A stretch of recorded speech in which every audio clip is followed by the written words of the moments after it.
무슨 기도하냐 그러지만은 위기를 당하고 어려움 당하면 하나님하고 찾잖아요. 또 신자들은 하나님을 향해서 기도합니다. 그런데 다 기도한다고 해서 다 응답해 주시면 오직이나 좋겠습니까?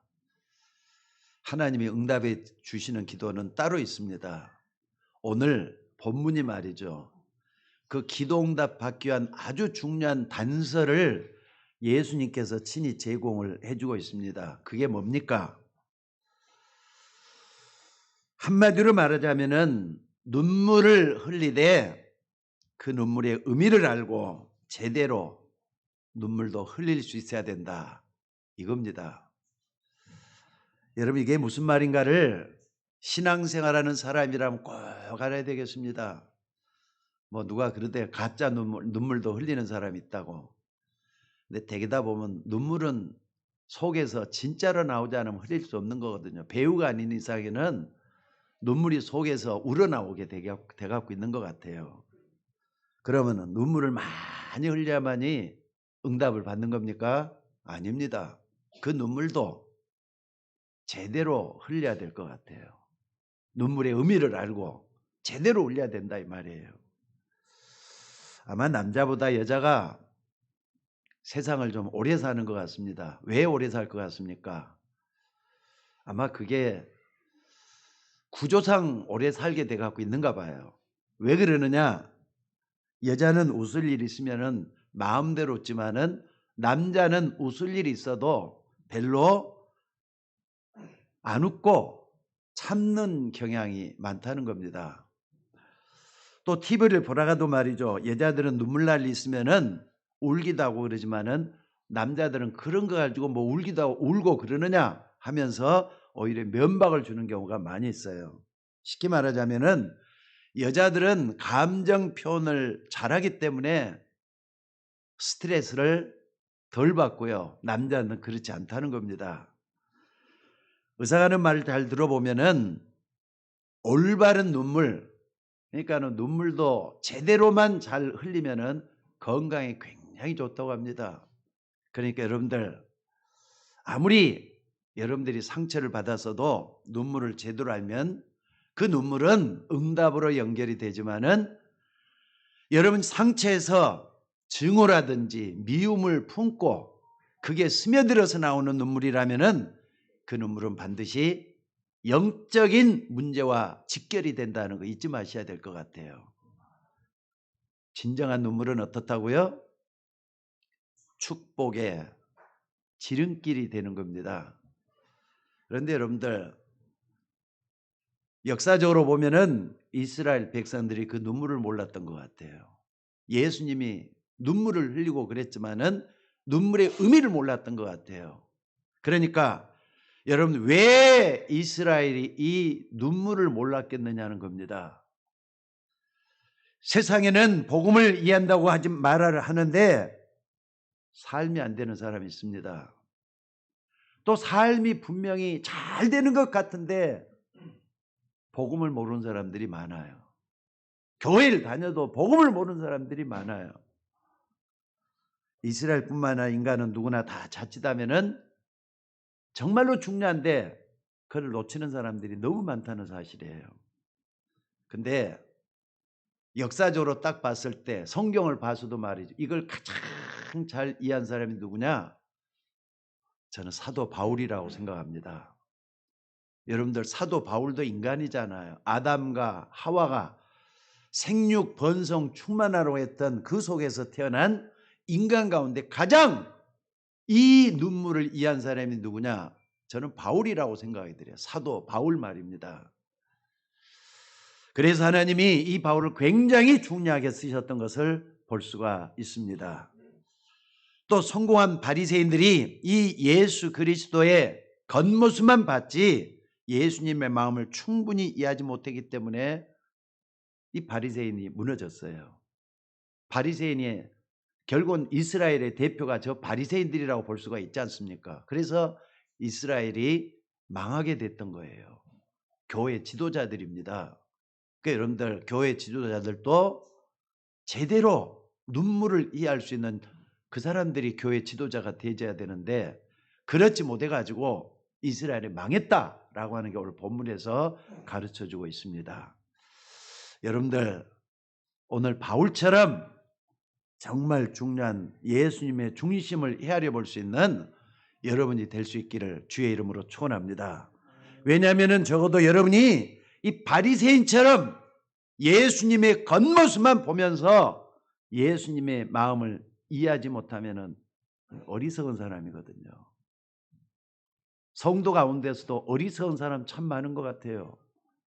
여러분들 예수님의 마음을 헤아려 보면서 예수님의 눈물을 왜 흘렸는가, 오늘 거기에 대해서 많은 답을 좀 찾아낼 수 있기를 주의 이름으로 축원합니다. 그래서 예수님의 흘린 그 눈물의 의미, 또 그 언약을 굳게 붙잡고 한 주 동안에도 여러분들이 좀 승리했으면 좋겠어요. 자, 그렇다면은 정말로 응답받기 위해서 어떤 눈물을 흘려야 되겠습니까? 여러분 이 눈물을 흘리셔야 돼요. 저도 또 교회 우리 집사님들도 앞으로 중직자들도 이런 눈물을 흘릴 줄 아는 사람이 교회 지도자가 되어야 될 것 같아요. 그건 저를 포함해서도 그렇습니다. 첫째는 뭡니까? 하나님이 흘린 눈물입니다. 창세기 1장 2절에 보니까 뭐가 나오느냐? 이 세상 모든 만물을 짓기 전에 모습이 나와요. 흑암, 공허, 혼돈이 나옵니다. 세상 모든 만물을 짓기 전에는 흑암, 혼돈, 공허라 그랬어요. 여러분 이게 바로 뭔 줄 아세요? 인간 창조 이전에 타락한 흑암 존재입니다. 어둠의 존재라 이 말이에요. 그런데 하나님이 이 속에서 천지 만물을 창조하시고 우리 인간과 창조만이 인격적인 존재로, 영적인 존재로 창조하셨습니다. 그런데 여러분들 인간은 누구나 다 하나님 앞에 나오면은요 큰 축복을 누리게 돼 갖고 있습니다. 그런데 반대로 가면은 하나님이 창조한 그 인격으로 자기도 모르게 악해지도록 돼 있어요. 태어난 인간이라 전부 다 선한 존재가 아닙니다. 창세기 3장 이후에 인간은 악해지도록 돼 있어요. 그러니까 사람이 왜 저렇게 악할까 하지 말고 인간의 근본을 헤아려 본다면은 아, 맞아. 저 사람이 저럴 수밖에 없겠구나 생각할 수밖에 없습니다. 그래서 여러분들 우리 인간의 인격이라고 하는 것은요 자유의지를 가지고 있잖아요. 적어도 여러분 마음대로 할 수 있는 자유의지가 있잖아요. 이걸 가지고 있기 때문에 어떤 사람은 하나님을 찾아갈 수도 있어요. 근데 어떤 사람은 하나님을 저버릴 수 있다는 걸 잊지 마셔야 돼요. 그러니까 신앙은 자유라잖아요. 자유의지 때문에 그렇게 되는 거예요. 그래서 우리가 나의 자유의지로 하나님을 예배하고 또 훈련도 받고 교회를 섬기게 되고 그렇게 되는 겁니다. 그러니까 여러분들이 교회를 섬기고 하나님을 예배하는 게 여러분 마음대로 된다고만 생각하지 마셔요. 특별한 은혜로 하나님 주시는 그 자유의지, 이걸 가지고 하나님께 복종시키는 게 예배예요. 그런데 그만 창세기 3장 사건을 보면은 그 축복을 가장 누려야 될 인간이 또 천사가 타락을 해가지고 벌린 사건이 창세기 3장부터 나오고 있는 걸 볼 수가 있습니다. 여러분 하나님은 사람들의 가정도 정말로 아름답고 귀중하게 창조하셨습니다. 저는 결혼할 때 말이죠. 그냥 너무나도 없는 가운데서 결혼을 해갖고 신학생 때거든요. 신학생 때 너무 없는 가운데 결혼해서 가정이 그렇게 어떻게 중요한지 하는 걸 잘 몰랐어요. 근데 이제 제 손자, 손녀가 딱 생긴 새로운 가정, 결혼해가지고 얼마 안 된 가정일 때는 몇 번 왔지만은 이번에 우리 신의 가정이 미국에서 와가지고 좀 격리 생활을 하고 있잖아요. 또 몇 번 가서 손자, 손녀 있는 딱 보니까는요, 손자, 손녀가 딸보다 더 귀하게 느껴져요. 엎어지면 엎어질세라 그냥 가서 받쳐지게 되고 말이죠. 야, 대단하더라고요. 이 가정이라는 거 새롭게 나는 실감이 되더라고. 아, 저게 저 행복한 가정인데 어쩌다가 이 가정들이 다 이렇게 무너지고 어려움 당할까 하는 생각을 많이 해봤어요. 여러분들, 축복을 누려야 될 인간의 가장 기본 단위가 가정이잖아요. 근데 그 가정에서 많은 사람들이 상처를 받고 힘들어하고 고통 속에 살고 있습니다. 창세기 3장 5절에 보니까 이런 말이 있어요. 너희가 그것을 먹는 날에는 너희 눈이 밝아져 하나님과 같이 되어 선악을 알 줄을 하나님이 아심이니라. 이미 이 사건 속에 아담과 하와가 들어가 버렸어요. 그러니까 그 다음에 어떻게 변했는 줄 아시죠? 하나님이 아름답고 보기에 너무 좋게 창조한 인간과 그 가정이 이 속에 들어가면 어떻게 되는 겁니까? 어떻게 됐습니까? 얼마 전에 어떤 분한테서 이런 얘기를 들었습니다. 아버지도 어머니도 딸들이 둘이 있는 가정이세요. 전부 다 자기 주장이 너무 세요. 가정이 편할 날이 없대요. 어떤 가정이냐 묻지는 마세요. 근데 정확하게 그렇게 말씀이 되고 있어요. 딸들도 너무나도 자기 주장이 세가지고 그 가정이 편할 날이 없대요.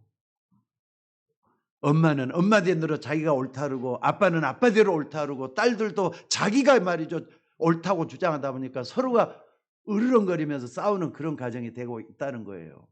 그러니까 서로가 행복할 수가 없다는 거예요. 여러분들, 한마디로 말하자면 오늘날의 가정이 전부 다 자기중심적으로 변해가고 있어요. 딸이고 아들이고 부모고 간에 여러분 그게 가정이겠습니까? 한번 생각을 해보는 시간 되시기를 바랍니다. 여러분들, 사람은 나 중심, 인간 중심이 되면은 멸망 속으로, 파멸과 불행 속으로, 고통 속으로 들어가는 것을 하나님이 아시고 계십니다. 결국 원래 인간 아담과 속에 들어가게 돼서 모든 인간들이 불행하게 돼 있어요. 여러분들, 창세기 3장 이후의 인간들은요 행복하다고 해서는 안 됩니다. 여러분 가정이 행복할 것이다. 복음을 받고 난 데는 행복한 줄로 바꿔질 수가 있습니다만은 복음이 없는 가정은 행복할 수가 없도록 돼 있어요. 아까 말한 자기 주장이 너무 세다. 그러니까는요 하나님 뭐라 그랬습니까? 이것을 먹으면은 하나님처럼 돼요. 그 말은 자기 중심으로 변해간다는 뜻이에요. 전부 다 그렇게 되고 있다는 거예요. 그러니까 왜 그렇게 자존심 건들면 안 되는지, 자존심이 그렇게 센지 모르겠어요. 또 창세기 6장 4절 5절에 보니까 이렇게 축복 속에 있는 인간이 결국 어느 속으로 들어가게 됐느냐. 창세기 6장에서 가장 중요한 여러분들이 알아야 될 단어가 네피림이라는 단어입니다. 네피림 속으로 들어가게 됐다 이 말이에요. 그래가지고 어떻게 됐다 그랬습니까? 여러분들, 창세기 6장 5절 6절에 보니까 인간이 이렇게 변해가고 있다 그랬어요. 여호와께서 사람의 죄악이 세상에 가득함과 그의 마음으로 생각하는 모든 계획이 항상 악할 뿐임을 보시고 땅 위에 사람 지으셨음을 한탄하사 마음에 근심하시고 그랬어요. 이게 창세기 6장에서만 있는 내용입니까? 아니면 지금도 똑같은 내용입니까? 노아 시대에 하나님이 창조한 사람들이 죄로 말미암아 얼마나 타락했는지 하나님이 탄식하시고 근심했다 그랬단 말이에요. 실제로 하나님은 우리 인간과 완전히 다르기 때문에 눈에 눈물을 흘리고 그렇지는 않겠지만은 바로 그런 표현이라고 저는 생각을 합니다. 하나님의 눈물. 하나님이 한탄하시고 근심했단 말이에요. 심지어 여러분 어떻게 됐다 그랬습니까? 하나님은 우리 인간을 지으신 것을 후회하셨다 그랬어요. 그래서 어떻게 했다고요? 심판하시기로 했다 이 말이에요. 그래서 물로 심판했잖아요.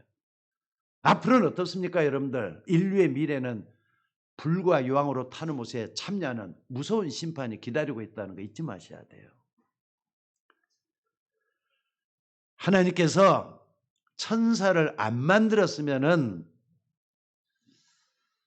됐을 텐데 천사 가운데 일부가 타락을 해가지고 뭐라 그랬습니까?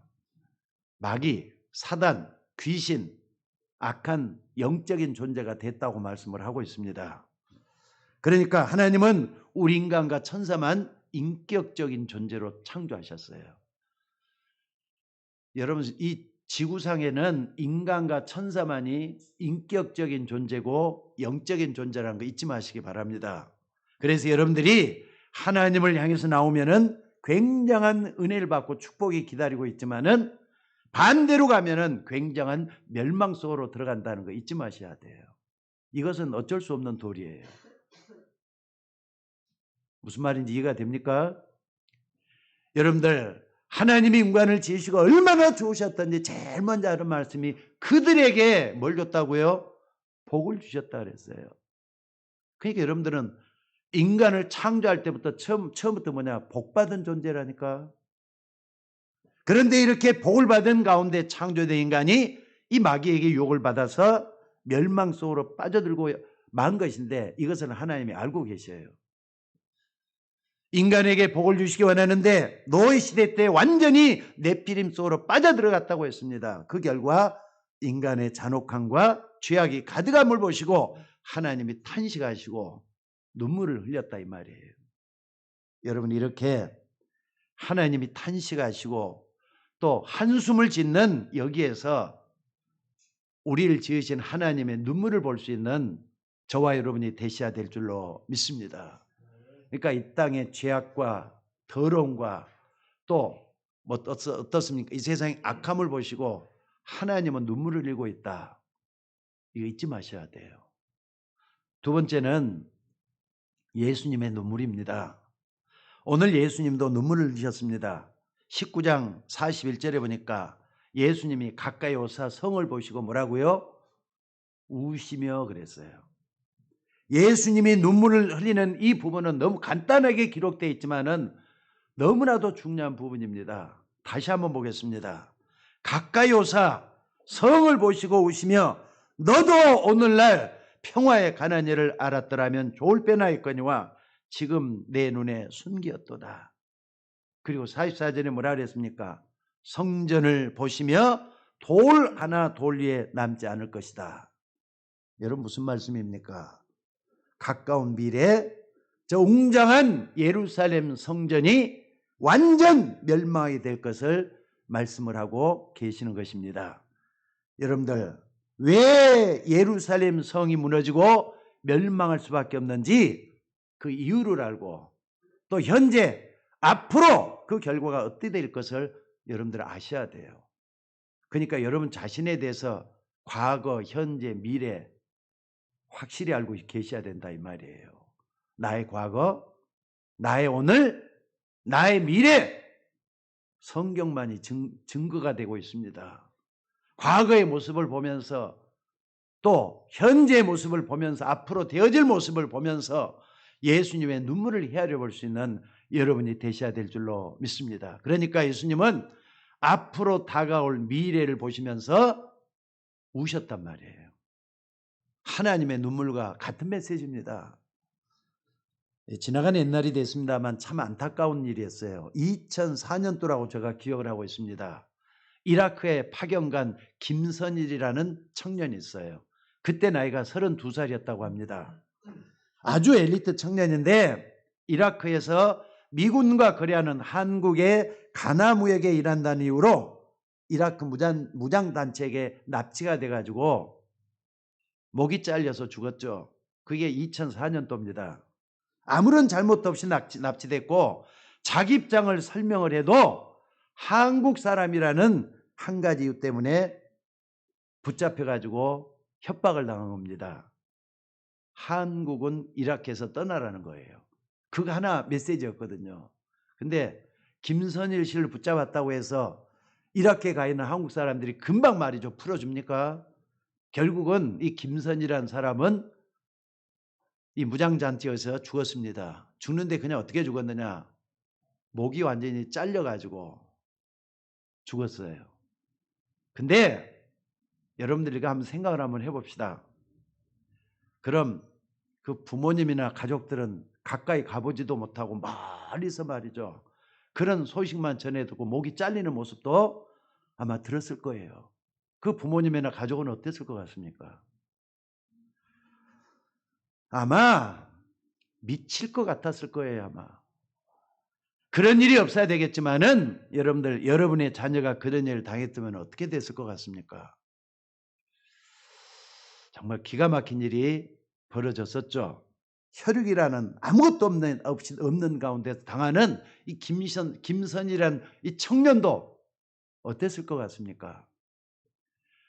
목베어 죽을 때까지 또 얼마나 혼자서 말이죠. 외로움에 떨었을 것 같습니까?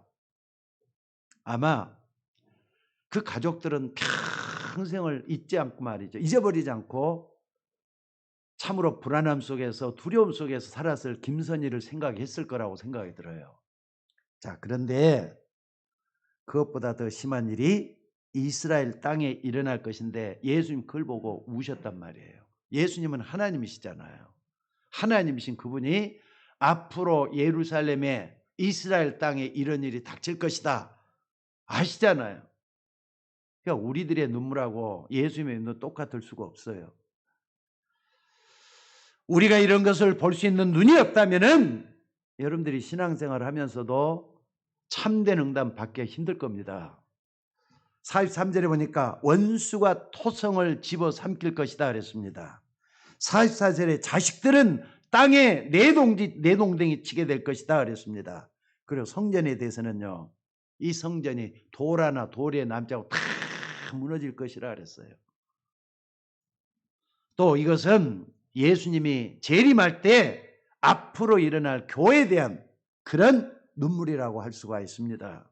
적어도 여러분이 신앙생활 잘하러 가면은 내가 무엇을 어떻게 하겠다 이것보다는 이런 미래를 볼 수 있는 눈이 열려지기를 바랍니다. 그러니까 여러분들 신앙생활은 현재만 만족해서는 안 돼요. 앞으로 것들도 볼 수 있는 영적인 눈이 열려야 된다는 거 잊지 마시기를 바랍니다. 드디어 주 70년에 예루살렘 성은 완전히 무너졌어요. 로마의 티토 장군에 의해서 완전히 함락되고 말았습니다. 그리고 이스라엘 유부녀들은 말이죠. 전부 다 이상한 짓을 다 당하게 됐어요. 또 뿐만 아니라 자녀들과 지식인들은 전 세계에 흩어져 버리고 말았습니다. 여러분, 이스라엘이 망해가면서 얼마나 비참해졌는가.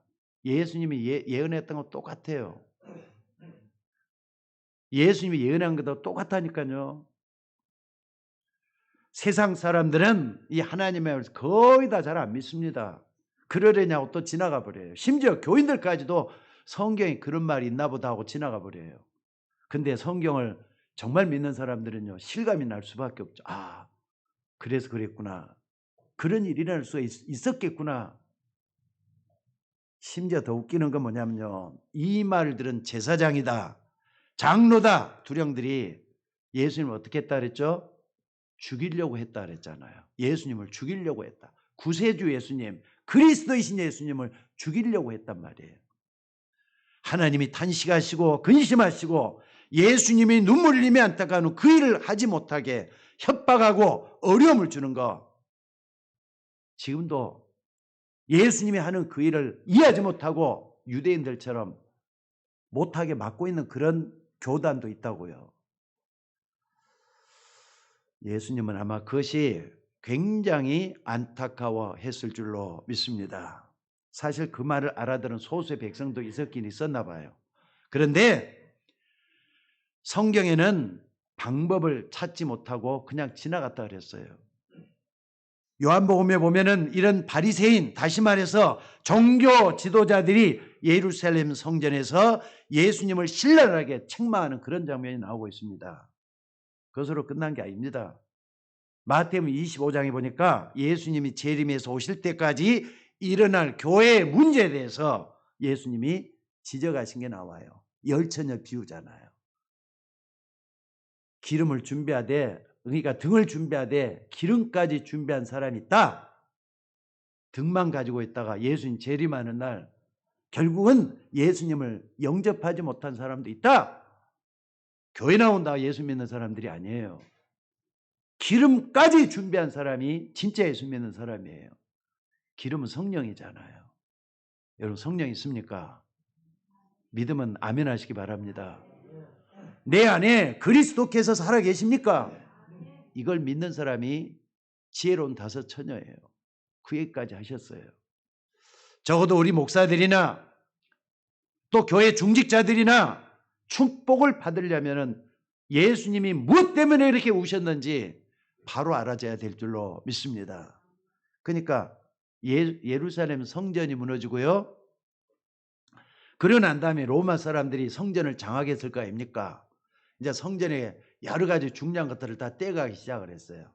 떼가는데 성전 어느 비밀 창고 안에는 말이죠, 깜짝 놀랄 것들이 다 들어있었다 그래요. 바리새인들이, 종교 지도자들이 그 속에다 감춰놓은 게 있어요. 그게 뭐냐? 금붙이였다는 겁니다. 그러니까 이런 성전에 금이 그렇게 많이 있었다는 걸 사람들이 그걸 모르는 거예요. 근데 그 금이 어떻게 해서 났느냐? 사람들이 성전에서 채찍을 예수님께서 휘두를 수밖에 없었던 거, 그 이유가 이게 드러났어요.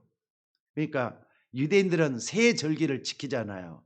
그러면은 전 세계, 그러니까 가까운 나라에 있는 유대인들은 전부 다 몰려서 유월절, 오순절, 그리고 초막절, 또 뭡니까? 이 수장절을 지키도록 돼 있어요. 근데 지키러 올 때는 항상 뭘 가지고 오죠? 재물을 가지고 오잖아요. 양을 가져오고 또 이렇게 돈을 가져온단 말이에요. 돈을 가져오는데 각 나라 돈은 안 된대요. 그 나라 살고 있는 돈은 안 되니까 전부 다 뭘로 바꾸라느냐 하면 성전 세겔로 바꾸도록 만들어요. 성전 세겔은 돈으로, 금으로 돼 갖고 있어요. 그러니까 제사를 드리려면은 성전 세겔로 다 바꿔가지고 드리게끔 만들어 놨어요. 또 뿐만 아니라 양을 잡을 때는요, 양을 잡는 수수료가 따르는데 이 세절기를 뜰 때마다 양을 다 잡는데 양도 말이죠, 따로 수수료를 떼는 게 중요해요. 그 떼가지고 어떻게 하느냐, 전부 다 이렇게 종교 지도자들 그 속에 다 들어갔던 것 같아요. 근데 그게 숨겨져 있는 것들이 나중에 다 발각이 되니까 이게 말이죠, 쌓여져 갖고 있는 보물창고가 돼 갖고 있었다 그래요. 그래, 옛날에 나는 그런 말을 들을 때 예루살렘 성전 무너지는 거에서 말 금을 찾는단 말을 옛날부터 내가 들었거든요. 근데 그게 진짜였다는 게 역사가들이 증거를 붙잡았어요. 또 게다가 말이죠, 성전 지을 때 분명히 그 사람들은 끝에다 뭘 듣냐, 지성소가 있고, 지성소가 있고 성소가 있고 여러 가지 교회 물두멍도 이렇게 하잖아요. 제일 끝에 뭐가 있습니까? 이방인의 뜰을 딱 만들어 놨어요. 이방인의 뜰은 한만 전도하고 선교할 수 있도록 이방인들이 누구든지 와서 복음을 들도록 만들어 놓는 게 목적이잖아요. 근데 그게 아니라 이방인 뜰에서 뭐 했느냐, 양을 잡고 말이죠, 돈이 오고 가고 그런 일이 그 속에서 일어났다 이 말이에요. 그러니까 예수님 당시만에 예수님이 그 이방인의 때린 그 뜰에서 말이죠, 회치라 무름이라고 하면서 또 양을 잡고 팔고 그럴 때 예수님께서 뭡니까? 예수님 고함 지렀단 말이 거기에 나와요. 그러면서 그렇게 그러겠다 이유가 뭐냐?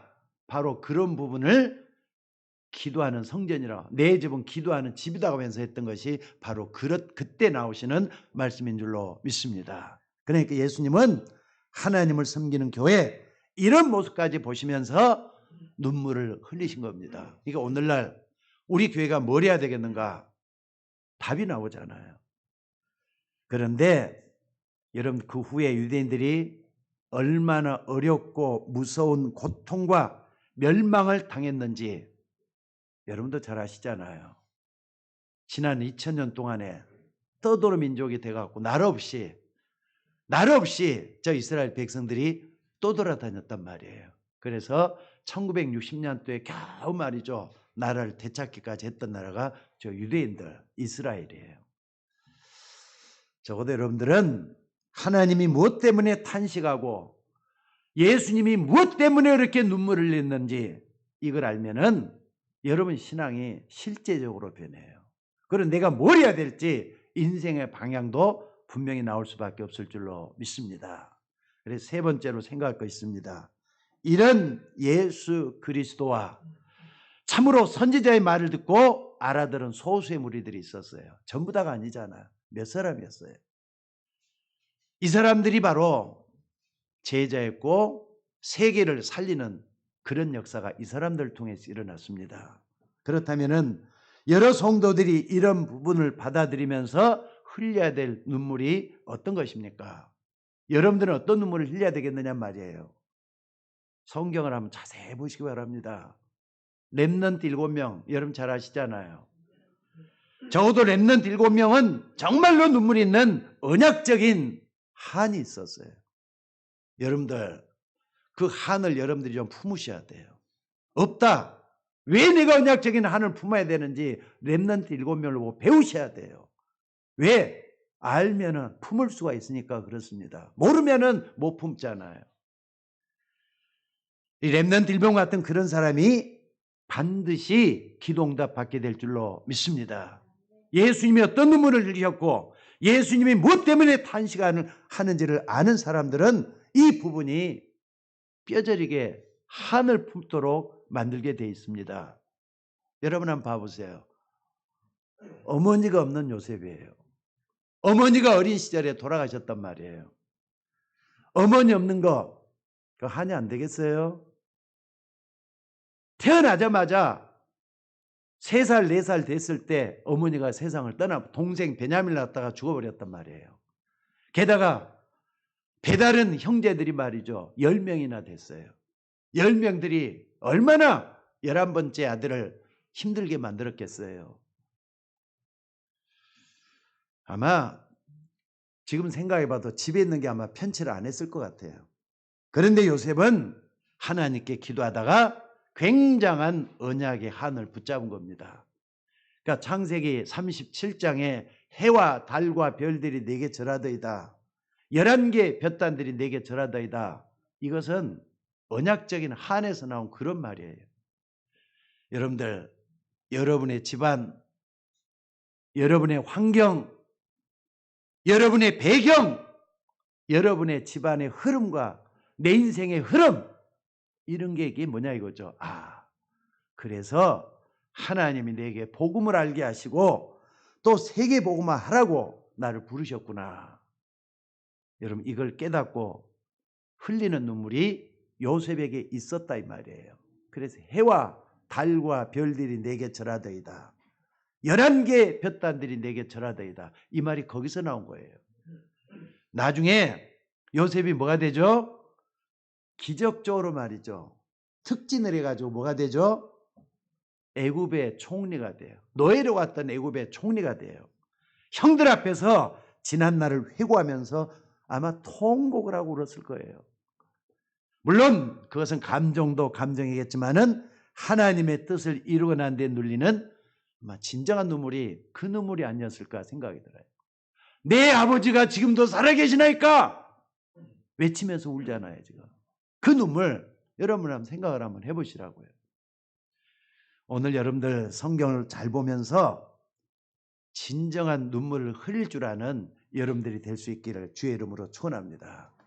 하나님이 모세에게도 이렇게 말씀했어요. 모세야, 내가 이스라엘 민족들을 좀 데리고 나가야 되겠다. 저 노예를 있는 이스라엘 백성들을 데리고 나가야 되겠다. 400년 동안이나 이스라엘 백성들이 노예 생활을 하고 있을 때 하나님 호렙산에서 모세를 부르기 시작한 거예요.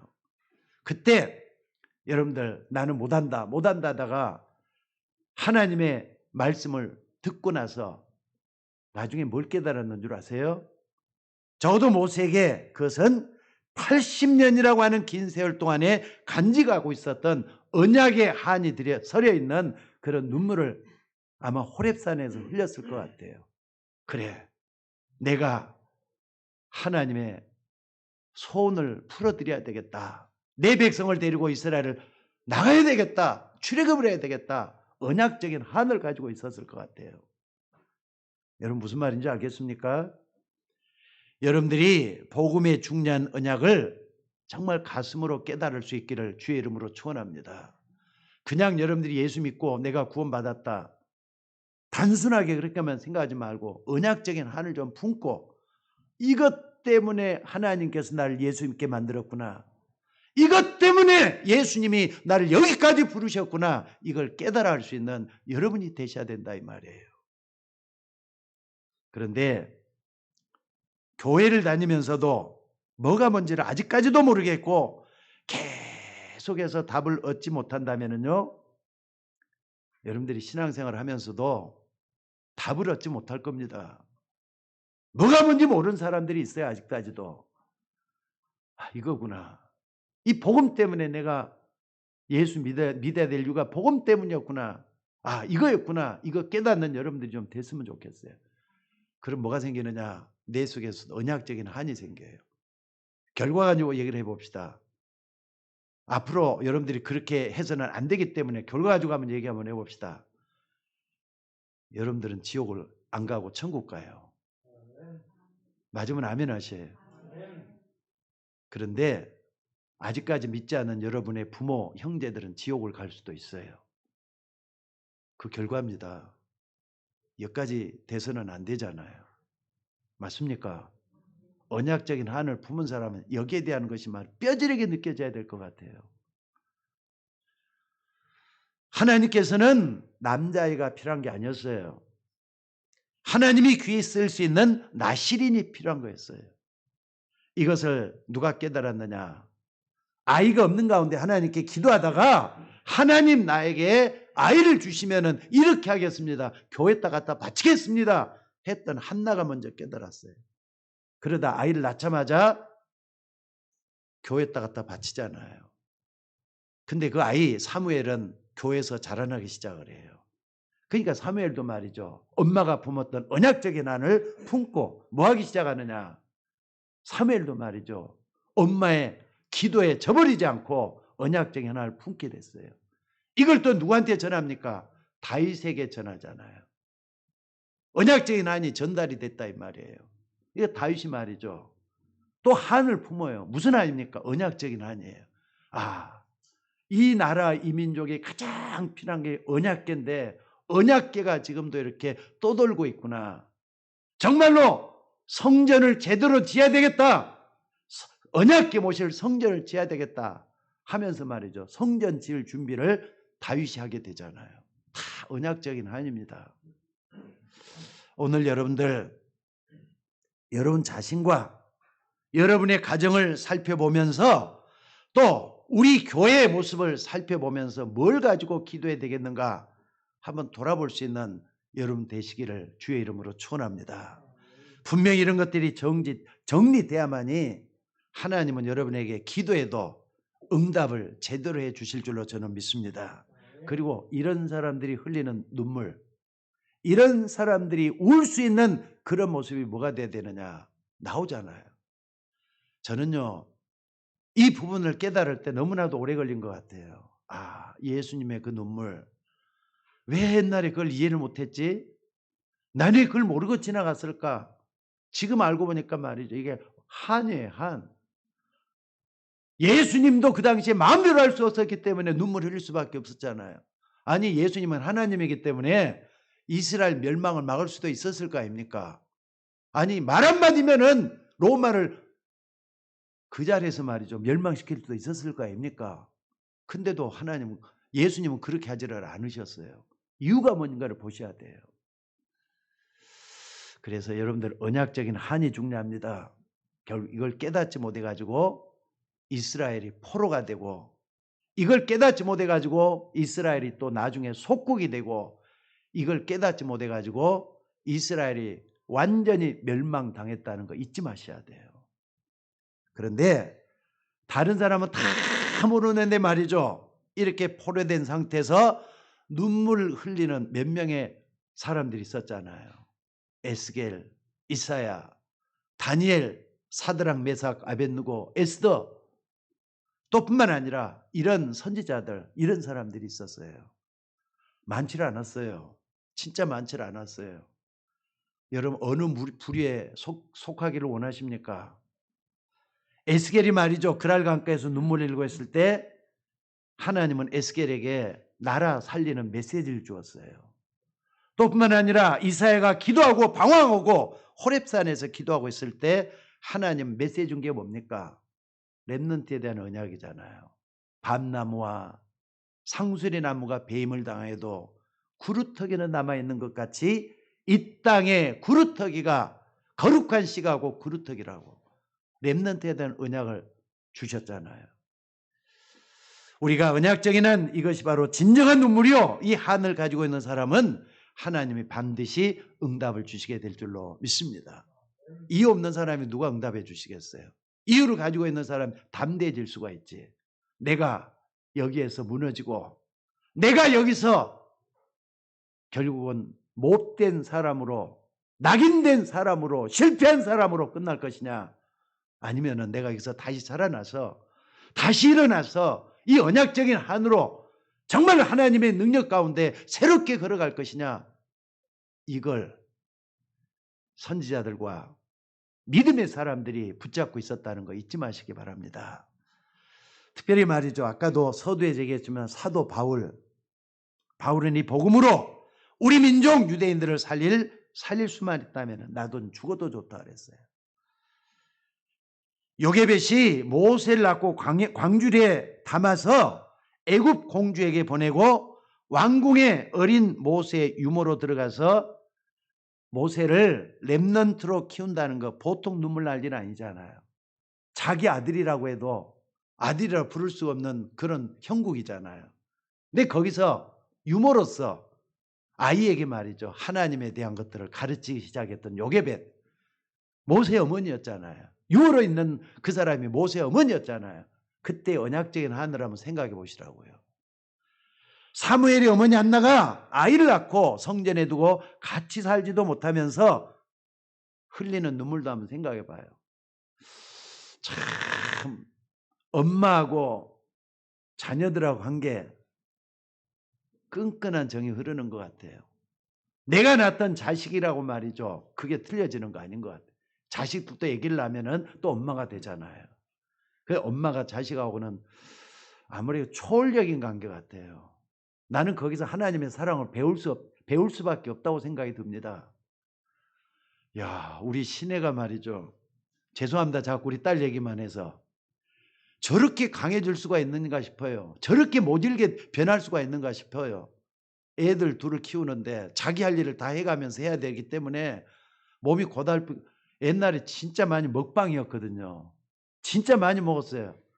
먹는 건 이야기는 뒷전이에요. 먹는 건 뒷전이에요. 오직 애들 먹이고 자기 해야 될 일을 또 해야 되니까 너무나도 바쁘게 사는데 엄마로서 할 일을 또 다 본능적으로 하게 되는 것 같아요. 그게 엄마의 모습이에요. 여러분들, 사무엘의 어머니 한나 한번 진짜 한번 생각해 보시라고요. 약속대로 교회에다 갖다 바쳤잖아요. 그러고 난 다음에 그 아이가 말이죠, 기도로 키워가는 그 모습을 한번 생각해. 그러니까 사무엘 같은 아이가 태어날 수밖에, 그러니까 사무엘 같은 사람이 나라를 구할 수밖에 없도록 하나님께서 쓰시잖아요. 오늘 여러분들 아무리 위기가 닥쳐와도 뭔가 중요한 언약을 가지고 있었던 렘넌트 7명을 쭉 한번 좀 돌아볼 수 있는 여러분들 될 수 있기를 주의 이름으로 축원합니다. 그런데 이 언약적인 한 말고 안 좋은 일, 기분 나쁜 일, 이런 것들 때문에 미움의 한, 애증의 한을 가지고 흘리는 눈물 있을 수가 있습니다. 예를 들자면 저 사람이 날 미워해? 저 사람이 날 이렇게까지 만들어? 하면서 회한을 가지고 흘리는 눈물도 있을 수가 있어요. 근데 그런 눈물은 어떻을 것 같습니까? 원수를 내가 꼭 갚아야 되겠다 하다가 흘리는 눈물, 그런 눈물은 어떨 것 같습니까? 여러분, 적어도 하나님의 사람이라면은요, 눈물 제대로 흘릴 줄 알아야 될 줄 압니다. 아니, 어떤 사람은 흘리기도 하고 안 흘리기도 하고 그러는데 모두가 다 흘려야 될 눈물이에요. 세상을 바라보면서, 여러분 가정을 바라보면서 눈물 제대로 흘려야 될 줄로 믿습니다. 여러분 속에 안 좋은 감정 때문에 상처를 입고 뿌리를 내는 사람도 있을 수가 있습니다. 근데 그것을 언약적인 한으로 바꾸셔야 돼요. 믿습니까? 믿습니까? 바꿔지지 않으면 안 된다니까. 영적인 문제가 생긴다는 걸 잊지 마셔야 됩니다. 그래서 이 상처의 눈물이라는 것은 나중에 영적 문제를 가져오기 때문에 여러분이 잘 몰라서 그렇지 많은 사람에게 피해를 준다는 거 잊지 마시기를 바랍니다. 그래서 여러분들 정말 눈을 번쩍 뜨고 한번 진지하게 여러분 주변을 살펴볼 수 있기를 바랍니다. 특별히 여러분 가정, 또 내 자신, 오늘 저와 여러분은 예수님이 무엇 때문에 눈물을 흘린지를 바로 알아야 될 것 같아요. 그거 우리는 그냥 그러려냐고 지나갈 일이 아니잖아요.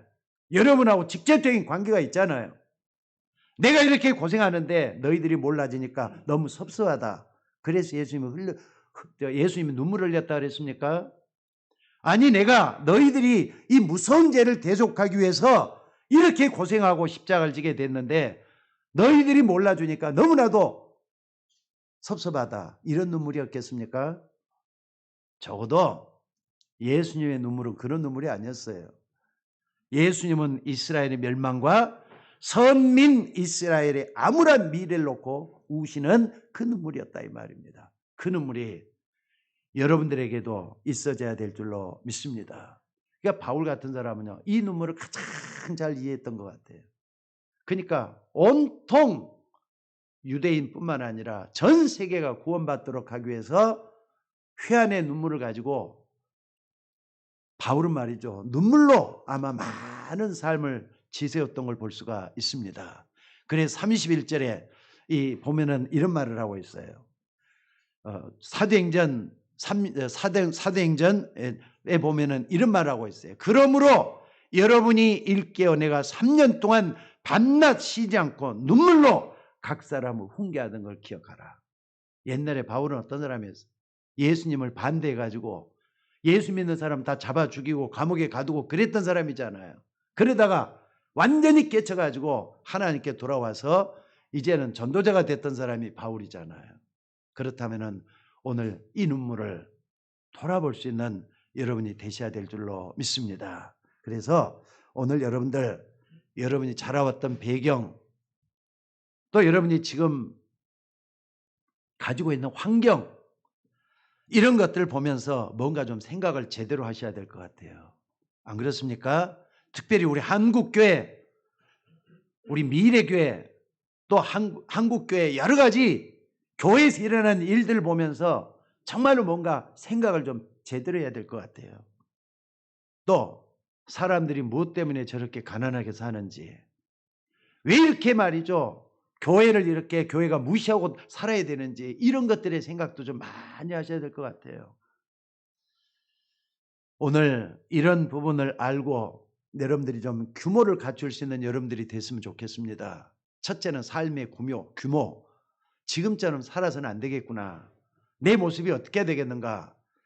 예수님은 여러분을 위해서 십자가에 못 박혀 죽기까지 일생을 바쳤다 그랬습니다. 그럴 때 여러분은 삶의 지금처럼 돼서는 안 되지 않겠습니까? 좀 바꿔서 하나님의 영광을 위해서 하나님이 쓰시는 그릇으로 만들어갈 수 있는 여러분이 되셔야 될 줄로 믿습니다. 경제 규모도 좀 바꿔야 돼요. 돈을 벌 때 먹고 쓰는데 여러분들이 다 쓰셔야 되겠습니까? 정말 하나님의 영광을 위해서, 또 교회를 위해서, 하나님 나라 일을 위해서 헌신하고 충성할 수 있는 여러분 좀 됐으면 좋겠어요. 경제 규모 바꿔야 돼요. 특별히 말이죠, 여러분들이 드리는 헌금을 보면서 말이죠, 어떤 걸 느끼느냐.